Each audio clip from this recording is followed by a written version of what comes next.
j'ai pensé au suicide. Comment le faire, où aller le faire, puis je me disais, je vais aller dans un endroit où on ne me trouverait pas tout de suite. Que ça allait prendre du temps. Puis, durant ce moment de noirceur-là, ben, l'image qui m'est revenue, ben, c'était mon petit-fils, qui a 10 ans aujourd'hui, que depuis le suicide de sa tante, il parle beaucoup de suicide, lui aussi. Puis je me suis dit, hey, si moi je me suicide, là, il va se dire, ma tante s'est suicidée, mamie s'est suicidée.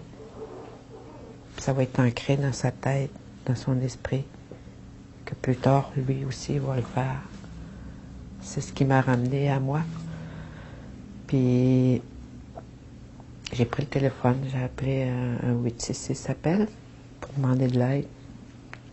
Après ça, j'ai appelé, je suis allée rencontrer une amie après, puis j'ai commencé un petit peu à avoir beaucoup de lumière. Ben, pas beaucoup, mais un peu plus de lumière, de me ramener à moi, puis d'essayer de me ramener à la vie, là, malgré que c'était difficile.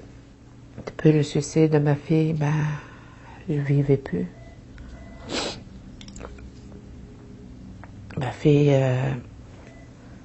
j'ai perdu 1 an de ma vie, je ne me rappelle pas après son suicide. Je ne me rappelle pas de ce qui s'est passé, puis de ce que j'aurais dit à des personnes.